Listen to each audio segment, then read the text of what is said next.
Hi, Hollywood progressive fans. This is Dick and Sharon. This morning, we're with Nychelle Hawk, who has been starring in a riveting play called Blood at the Root that has been playing at the Atwater Theater in Glendale's extended through this coming weekend, was extended a couple times, I believe. We found it so riveting the first time we saw it that we gathered a few friends and came back and saw it a second time. So good morning, Nychelle. Thanks for sitting still for this. Good morning. Good morning. How are you guys? We're great. We're great. And it's just so wonderful to get to sit down and talk to you a little bit. We were both really touched by your performance, by the play. It was just an awesome experience for us. So we kind of wanted to know what has that experience been for you playing the leading role? Wow. That's probably my first expression would be wow. I mean, my cast is so amazing. They're all so talented and they all bring so many different aspects to the story. I remember when we were doing read-throughs in the beginning, probably like July, we were talking about all of our experiences about racism and in schools and in life and where we learned about like the difference in race and when that's finally started to click with us, and just to hear everyone's story and to hear a little bit where everyone's coming from and how we bring those pieces from our own lives into the show has been amazing. My experience with this show in particular has been it's been very hard hitting, in the heart for sure. And then in the brain, obviously, as well, because things like this are still happening today. And I have a little brother at home who I think about when I do the show over and over and over again, and wonderful parents who have taught me in the ways of in this world, what to do if, or, how to properly speak or how to, present yourself as a Black woman. So my experience has been really healing in some type of way as well. It's just really nice to come together with like-minded people and perform this beautiful story. It's sad, but also, true. The Jena 6 that actually happened. And to tell these stories of these young men's lives has been an honor. Right. Yeah, so Jena 6 is based on an actual incident from a couple decades ago in Louisiana, where nooses were hung from a tree as a way to intimidate the Black students in a local high school. And it ended up with a confrontation between the students, Black students and white students, and also with the school administrators. When we met you after the premiere, you said, I mean, maybe it wasn't nooses you saw, but you had experiences with that kind of racism in your own life growing up in the South. Correct. Yes. So my parents were military, and I lived in a small town in Mississippi. And I remember seeing a note and a rock, and that the rock was holding the note, and it was on our doorstep, and it was from the KKK. And I don't know if they knew that Black people had lived there, but it was like a little flyer of like they were having a meeting. And Oh, just to even have that there was so, I remember my mother was so upset, but my mom, she never lets it show. So she just crumbled it up and threw it away, and we never spoke about it. But I knew what the KKK was, and because of my mother, I never felt that immediate danger. But now, being as old as I am, I was probably around no, I was in fourth, fifth grade when that had happened. But now in my adult years, I'm doing a double take. That's something that's so, ooh, I'm getting goosebumps now just thinking about it. And so yes, in the play there's nooses, but today there still other people could still have those stories of nooses as well, or the little rocks of notes, or just other terrifying things that there's a group of people out there who are doing these things and saying these things. It's very Yeah, right. So those are it's one of the outward manifestations of racism that we all hear about growing up.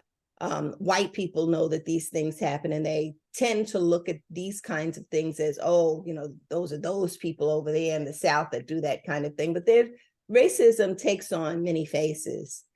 And one of them, which you showed in the play, was the friendship that your character had with the white character, and how the white character really could not understand racism in the same way that you did. You know, she began to doubt whether or not the nooses hanging had anything to do with race. And I thought that that was an excellent an excellent introduction into the storyline, because I can remember the Jena 6. I don't remember those kinds of details like that. You know, I don't know if the writer of if the playwright included stories like the white character or the newspaper reporter, the high school newspaper reporter who was also white. Do you know how those became parts of the story? So I don't know exactly how they became parts of the story, but I'm going to assume that at least for Asha's character, my white best friend, that was more than likely added in for that other side of the story. Because like we both said, it rings true still today. There are so many people who are quote unquote acting Black or appropriating Black culture, and they don't realize it. It's not appreciation, it's appropriation. And there's a line that has been drawn multiple times. And it's whether or not these other people want to see and accept that line and stop before they go over to the appropriation, or just settle behind the line of appreciation. That I really love Asha's character, because in the world of high school, you're trying to find yourself. And that is a little bit of her story, is how she kind of found herself, or is finding herself now. And she has found herself and aligned herself with these Black people, but she doesn't know how to necessarily fight for or stick up for her new family, I guess you could say, because she's never had to experience that herself, just by the looks of her. So it's very chewy. I can only say that word. It's very chewy, her character, because she has all of these things and all of these ideas and all of these things that she feels, and she's just going off based off feeling and not by knowledge. So I like to say she's blissfully ignorant, to say Yeah. Yeah. You know, she doesn't necessarily have any harmful intentions, and never, like, at all. She just doesn't know, but how could she? And then she even one of her lines even kind of refers to that. She says,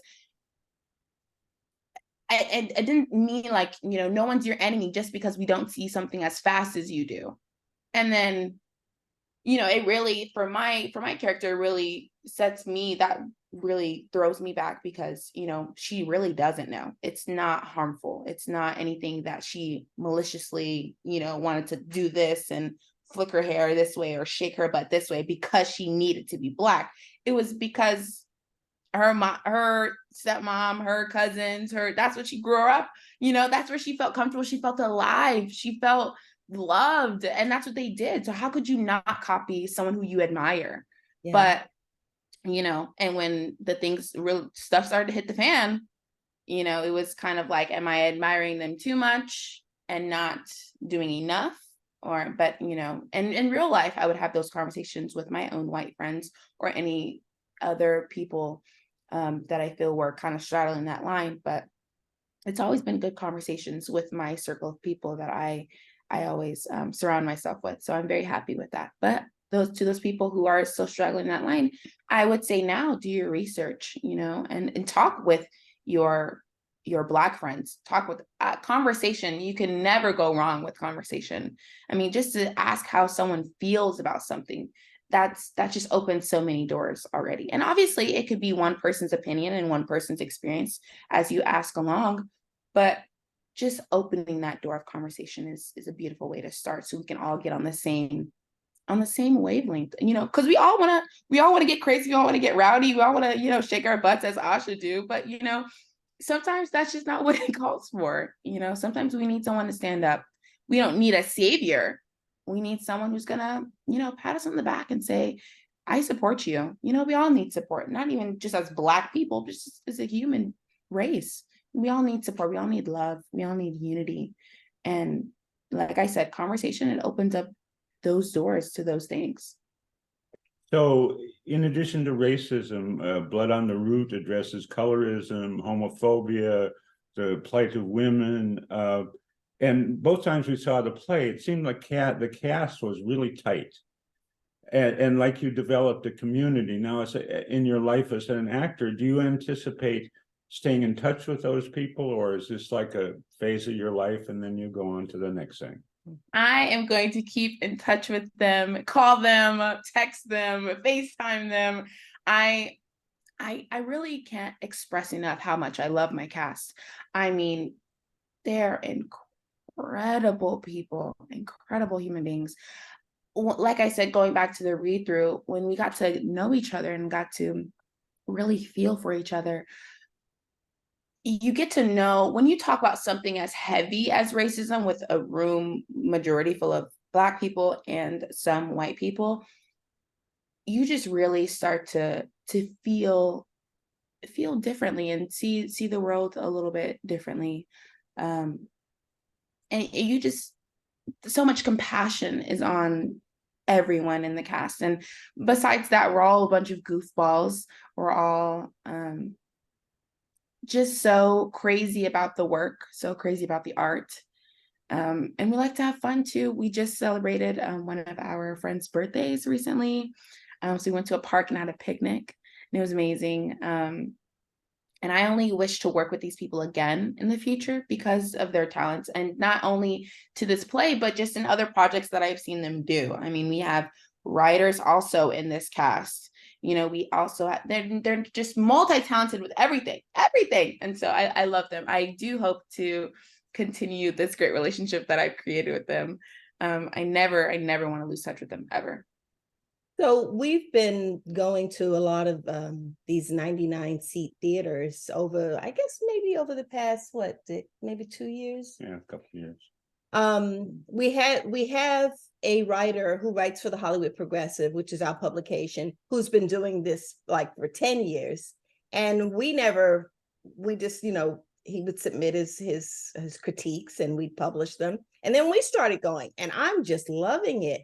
So I'm wondering, is the LA live theater world, is it expanding?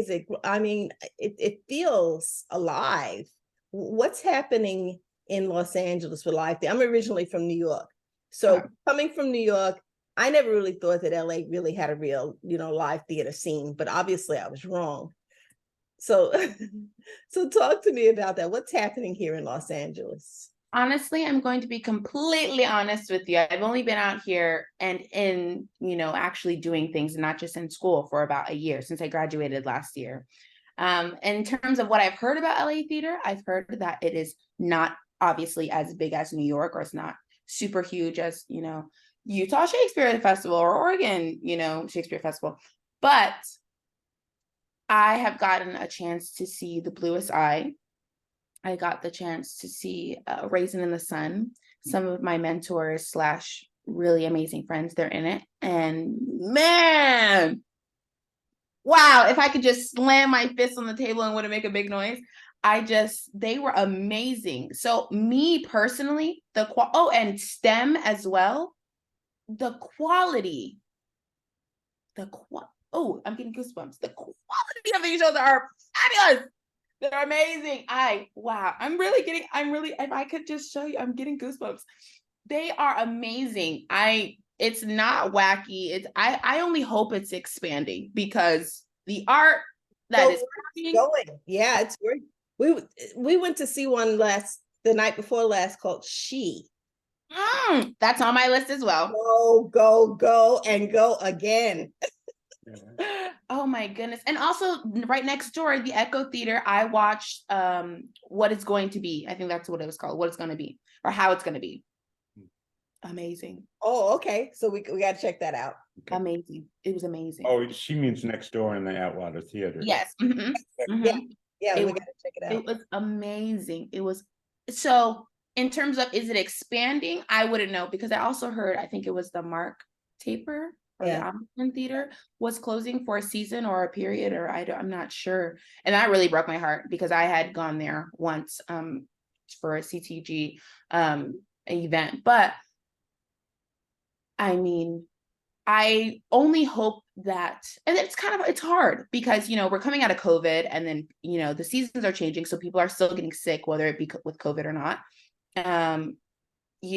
The strike going on right now, people, Netflix is rising their prices, Hulu, everybody, inflation. So I hope people would come to the theater, but also, that's only the ways that we think of, let's go to theater. People don't really go and sit, the attention spans, I feel like sometimes are shorter now. But it's so worth it to go to live theater. I personally have always been a lover of live theater wherever I went. So you can never take me away from the theater. I'll wear 6 masks if you want me to, if I can go see a play. Like, I don't care. But that's not always. Some people like, they have gotten used to being at home and watching everything from their television, which I completely understand. But in artist ways, I always have my friends and we talked about going to go see other plays together, just so we can meet people in the theater community. Because once you get into the theater community, or any type of community in LA, it's very beautiful, huge, but also small. I feel like I see the same people all the time, which is a good thing, I think, because I'm like, oh my gosh, So is it expanding? Fingers crossed. I hope so. Like I said, there's amazing work out there. Whether it's running now or has ran already.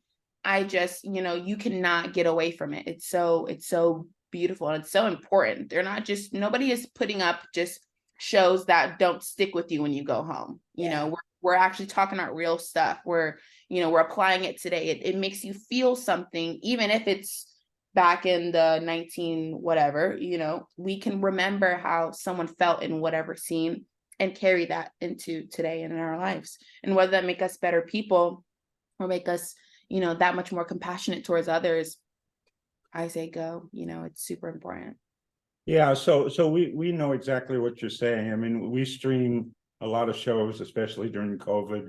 We were very careful during COVID. We hardly went out. And now, if we want to see a movie, it's like, I don't think I want to go to a theater and see a movie. But live theater, especially in these small theaters, is just a different experience altogether. You're engaged. I mean, you're riveted by it. We stream things, and she's over there playing games on her phone, but that doesn't happen. So, but I wonder, so this, I don't know how the world sees it, but this to me was a triumph.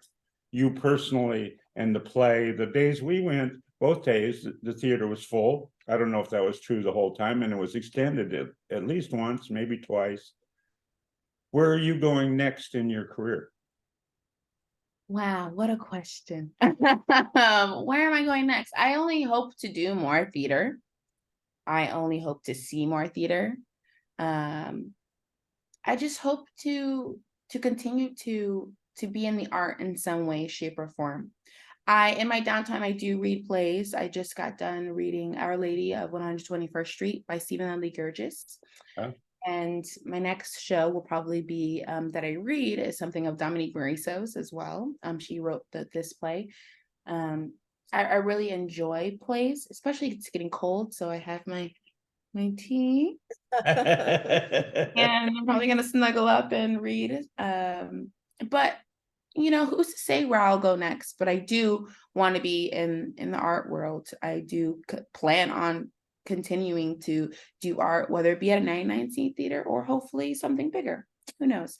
But for me, it's not about how many people come to see it, or if it's on a huge stage, or whoever is coming to see what. It's about, do I really enjoy this story?